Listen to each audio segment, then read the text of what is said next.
So how you friends, कैसे हैं आप? आई होप आप सभी अच्छे होंगे। आज की वीडियो में बात करने वाला हूँ स्टैम्प पेपर क्या होता है, स्टैम्प पेपर कितने तरह के होते हैं और स्टैम्प पेपर से जुड़ी कुछ अन्य बातें आपको बताने वाला हूँ आज की वीडियो में। ये वीडियो आपके लिए जानना बहुत ही ज़्यादा ज़रूरी है अगर आप स्टैम्प पेपर पे एग्रीमेंट करने वाले हो या फिर कोई एग्रीमेंट करा है।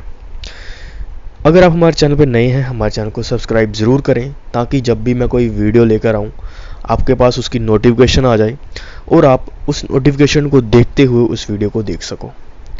चलिए स्टार्ट करते हैं आज की वीडियो बिना किसी देरी से।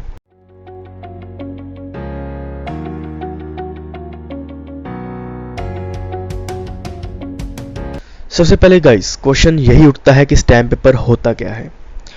पेपर से आपको पता चल रहा होगा ये एक तरह का पेपर होता है, लेकिन स्टैम्प का मतलब क्या होता है? स्टैम्प का मतलब होता है मोहर। अगर किसी भी चीज़ की मोहर बनी होती है, निशान बना होता है, उसको कहते हैं ये स्टैम्प है। अब स्टैम्प पेपर क्या है? एक पेपर के ऊपर सरकारी मोहर लगी होती है, ओके, पैसों के रूप में, लाइक 100 रुपये, 200 रुपये, 300 रुपये। ये इस स्टैम्प पेपर की कीमत होती है जितना उसके ऊपर अमाउंट लिखा होगा। और ये जो अमाउंट लिखा होगा ये एक तरह की सरकारी मोहर होगी, ओके। और ये पूरा पेपर बन जाएगा एक सरकारी पेपर। जिसके ऊपर सरकारी मोहर लगी होती है वो एक सरकारी पेपर बन जाता है। जैसे आप सभी को पता होगा, अगर आपकी कोई फॉर्म है, आपका जीएसटी नंबर है, तो आपने जो है अपनी फॉर्म की जो है मोहर भी बनाई होगी, स्टैंप ज़रूर बनाई होगी। अगर आप उस स्टैंप को किसी पेपर पर लगा देते हो तो वो ऐसा मान जाता है कि वो आपके द्वारा क्या किया गया है, अटेस्टेड किया गया है। आप उसको जो भी लिखा हो उसको मान रहे हो। इसी तरह ये सरकारी डॉक्यूमेंट होता है, इसके ऊपर मोहर लगी होती है। और अगर इसके ऊपर कोई भी एग्रीमेंट किया जाएगा तो वो एक स्ट्रॉन्ग एग्रीमेंट माना जाएगा। अगर हम बाय चांस अगर कोई पर्सन जो है उस जो स्टैम्प पेपर पे एग्रीमेंट हुआ है उसको तोड़ देगा तो हम क्या कर सकते हैं? हम कोर्ट में जा सकते हैं। कोर्ट इसको मोर स्ट्रॉन्ग एविडेंस मानेगा एग्रीमेंट का और आपके हक में जो है फैसला सुनाया जाएगा अगर आपने एग्रीमेंट किया होगा स्टैम्प पेपर के ऊपर। इसके साथ ही फ्रेंड्स, अगर आप किसी प्लेन पेपर के ऊपर एग्रीमेंट करते हो, कोई भी एग्रीमेंट करते हो, लाइक आपने किसी को किराए पे मकान दिया है, आप उससे क्या करते हो? आप उससे जो है एक प्लेन पेपर के ऊपर उससे कुछ लिखवा लेते हो कि मैं इतने महीने रहूँगा, उसके साइन करवा लेते हो। ये एक बात हुई।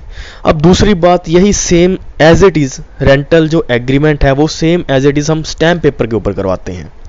स्टैम्प पेपर लेते हैं, उसके ऊपर उससे कुछ लिखवा लेते हैं, उसकी सारी शर्तें लिखवाते हैं, उससे साइन करवा लेते हैं। तो कौन सा ज़्यादा स्ट्रॉन्ग माना जाएगा? स्ट्रॉन्ग हमेशा जो होगा स्टैम्प पेपर ही माना जाएगा, रेदर देन ए प्लेन पेपर। एक प्लेन पेपर के ऊपर जो एग्रीमेंट हुआ है वो कम स्ट्रॉन्ग होगा एज ए स्टैम्प पेपर के। स्टैम्प पेपर पे जो भी एग्रीमेंट हुआ होगा वो ज़्यादा स्ट्रॉन्ग माना जाएगा। अब क्वेश्चन ये आता है कि जो स्टैम्प पेपर है ज़्यादा स्ट्रॉन्ग क्यों होगा? अगर हम स्टैम्प पेपर एग्रीमेंट ज़्यादा स्ट्रॉन्ग क्यों होगा अगर हम वो स्टैम्प पेपर के ऊपर करते हैं? देखिए फ्रेंड्स, आप स्टैम्प पेपर कहाँ से परचेज करते हो? सरकारी डॉक्यूमेंट होता है, आप सरकार से ये परचेज करते हो। एक तरह का सरकार का डॉक्यूमेंट होता है, इसका बाकायदा एक नंबर होता है स्टैम्प पेपर का। तो आप जब स्टैम्प पेपर परचेज करते हो आप पैसे देते हो, वो पैसे कहाँ पे जाते हैं? वो पैसे सरकार के पास जाएंगे। और सरकार ने अगर किसी से पैसे लिए होंगे तो वो उसकी सुनेगी कि नहीं सुनेगी? उसकी ज़रूर सुनेगी। सो इसीलिए जो सरकार के द्वारा जो पैसे लिए गए हैं उसको ध्यान में रखते हुए स्टैम्प पेपर की वैलिडिटी ज़्यादा पावरफुल होती है। अगर बाय चांस कोई भी एग्रीमेंट डिफ़ॉल्ट करता है तो हम कोर्ट में जाते हैं, तो कोर्ट में जो स्टैम्प पेपर पर एग्रीमेंट हुआ होगा उसकी ज़्यादा सुनी जाएगी। अब ऐसा भी नहीं है कि आप जो सेल है इसके ऊपर स्टार्ट कर दो, स्टैम्प पेपर के ऊपर सेल कर दो। सेल के लिए अगर हमारा जो ट्रांसफ़र ऑफ प्रॉपर्टी एक्ट है उसका सेक्शन 54 ये कहता है कि अगर आपने 100 रुपये से ज़्यादा कोई चीज़ जो है वो सेल करनी है, बेचनी है, उसके लिए आपको रजिस्ट्रेशन करवानी ज़रूरी होगी। खास करके जो है आपकी ज़मीन, लैंड। जो ट्रांसफ़र ऑफ प्रॉपर्टी एक्ट है वो बेसिकली इमूवेबल प्रॉपर्टी से डील करता है, लाइक जो अचल संपत्ति होती है। उससे डील करता है। अचल संपत्ति के लिए अगर 100 से ज़्यादा की संपत्ति होगी, उसके लिए आपको जो है सेल रजिस्टर करवानी जरूरी होगी सेल डीड के ऊपर। ओके, कई बार लोग क्या करते हैं, कई बार लोग जो है स्टैम्प पेपर के ऊपर सेल कर देते हैं, उसको स्टैम्प पेपर के ऊपर लिखवा लेते हैं कि हाँ मैं तुझे इतने पैसे दे रहा हूँ, तू मुझे ये दे रहा है, अब हिसाब बराबर। तो फ्रेंड्स, अगर 100 रुपये से ज़्यादा है आपकी प्रॉपर्टी, आप बेच रहे हो, तो आपको रजिस्ट्री करवानी ज़रूरी है। अकेला स्टैम्प पेपर पे करके एग्रीमेंट वो नहीं सरेगा।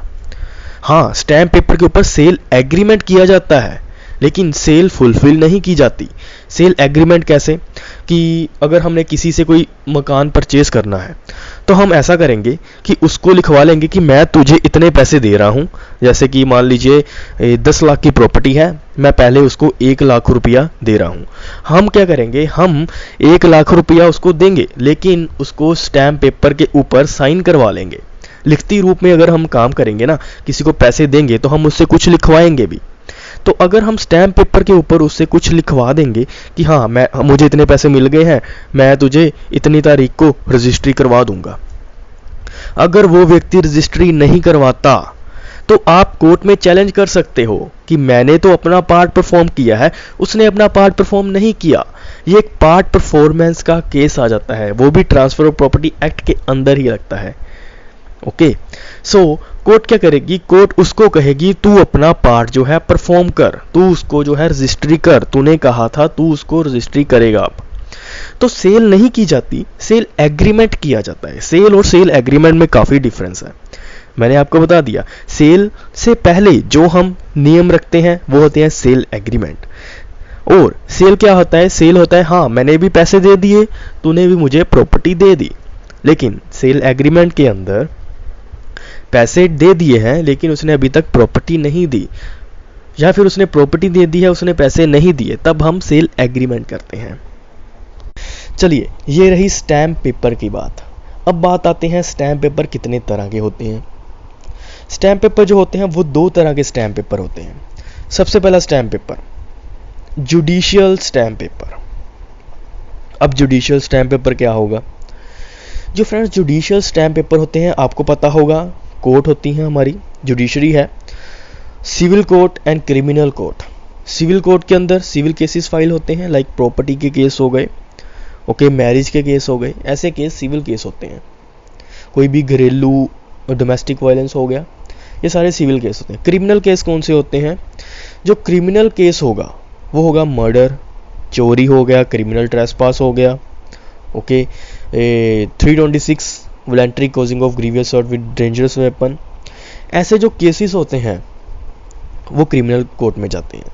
अब कोर्ट के अंदर भी तो पैसे लेंगे, अगर कोई कोर्ट जो है वो डिसाइड करेगी आपका केस, वो भी थोड़े से पैसे ज़रूर लेगी, और उसको कहते हैं कोर्ट फीस। अब कोर्ट फीस कैसे तय होती है, कोर्ट फीस तय होती है हमारे इंडियन कोर्ट फीस जो है एक्ट बना हुआ है, उसके अंदर सारा बताया गया है कितने केस के लिए, कौन से केस के लिए कितने कोर्ट फीस लगेगी। और वो कोर्ट फीस लगती है स्टैम्प पेपर के रूप में। ऐसे नहीं है कि उन्होंने लिखा हुआ है 50 रुपये लगेंगे, तो आप 50 रुपये निकाल के जज को दोगे, ये लो जज साहब ये 50 रुपये ले लो आप। हम ऐसा नहीं करेंगे, हम क्या करेंगे, हम स्टैम्प पेपर बाय करेंगे, स्टैम्प पेपर परचेज करेंगे 50 रुपये का। वो स्टैम्प पेपर जहाँ पे जो भी एग्रीमेंट, जो भी डॉक्यूमेंट, जो भी फाइल होगी हमारे पास, उसके ऊपर वो स्टैम्प पेपर लगा देंगे, तो ऐसा माना जाएगा हमने क्या कर दी, हमने फीस पे कर दी। ओके, ये होते हैं जुडिशियल स्टैम्प पेपर जो कि कोर्ट में यूज़ किए जाते हैं। वो भी एक तरह के ऐसे ही स्टैम्प पेपर होते हैं, लेकिन वो छोटा स्टैम्प होता है। जो सरकारी डॉक्यूमेंट है वो तो एक पेपर है ना पूरा, जो कोर्ट फीस लगती है वो छोटी सी स्टैम्प होती है। ओके, सेकंड आते हैं non judicial stamp paper. Non judicial stamp paper कौन से होते हैं, जो कि मैंने आपको पहले पिछली आपने देखा होगा, जो पहली स्लाइड थी वहाँ पे जो मेन हमारी इंट्रोडक्शन थी, वहाँ पे मैंने एक स्टैम्प पेपर की पिक्चर लगाई हुई है। ओके, आप देख रहे होगे 100 रुपये वाली, तो वो है नॉन जुडिशियल स्टैम्प पेपर, जो एक तरह पूरा एक पेपर होता है, उसके ऊपर बड़ा बड़ा डॉक्यूमेंट मोहर लगी होती है सरकार की, 100 रुपये लिखा होता है, 200 रुपये लिखा होता है, 500 लिखा होता है, ये सारी होती है नॉन जुडिशियल स्टैम्प पेपर। उसके नीचे लिखा भी होगा non judicial, India non judicial. Non judicial मतलब कि ये कोर्ट में यूज नहीं होंगे, ये कोर्ट के बाहर यूज़ होंगे। ये किस लिए यूज़ हो सकते हैं? अगर आपने सेल का एग्रीमेंट करना है उसके लिए यूज़ होते हैं। सेल डीड के लिए भी ये यूज़ किए जाते हैं। अगर आपने सेल डीड बनानी है, पूरा लिखना है, सेल डीड बनानी है। और सेल डीड कब बनेगी, सेल डीड रजिस्टर कब होगी? जब उसको रजिस्ट्रार जो है रजिस्टर करेगा। एग्रीमेंट कब होता है? सेल एग्रीमेंट कब होता है? सेल एग्रीमेंट तब होता है जब पार्टीज मानती हैं। सेल डीड रजिस्टर कब होती है? जब रजिस्ट्रार उसको रजिस्टर कर देता है। उसको अटेस्टेड भी कराना पड़ता है। और एफिडेविट्स के लिए भी non judicial stamp paper use किए जाते हैं। डिक्लेरेशन के लिए यूज़ किए जाते हैं। अगर कोई रेंटल एग्रीमेंट के लिए यूज़ किए जाते हैं।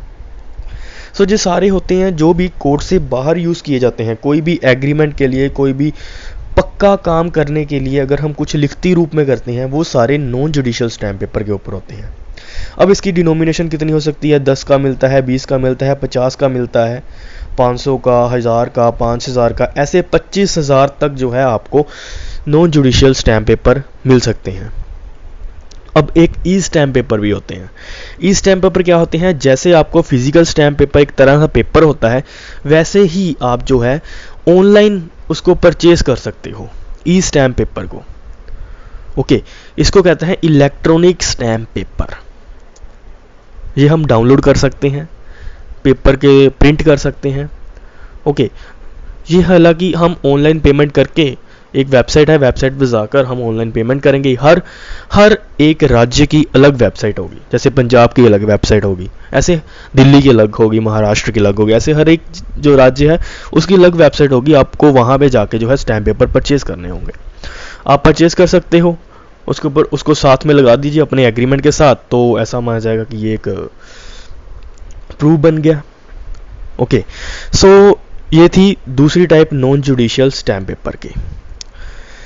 सो मैंने आपको बता दिया फ्रेंड्स, स्टैम्प पेपर कितने तरह के होते हैं, स्टैम्प पेपर क्या होते हैं। अगर आपको फिर भी कोई डाउट है इससे रिलेटेड, आप मुझे कमेंट बॉक्स में जाइए, कमेंट करिए, मैं आपके कमेंट्स का ज़रूर आंसर करूँगा। और अगर आपको कोई भी रिलेटेड इससे क्वेश्चन है स्टैम्प पेपर के ऊपर, मुझे कमेंट बॉक्स में ज़रूर बताना। मैं हो सके तो उसके ऊपर स्पेसिफिक वीडियो ज़रूर लेकर आऊँगा। आप हमारे चैनल के साथ बने रहिएगा। अगर आपको ये वीडियो अच्छी लगी हो, इस वीडियो को लाइक करें, अपने फ्रेंड्स के साथ शेयर ज़रूर करिएगा, ताकि उनको भी पता चल सके स्टैम्प पेपर होता क्या है। इस चैनल को सब्सक्राइब करना मत भूलें फॉर लेटेस्ट वीडियोस अपडेट्स।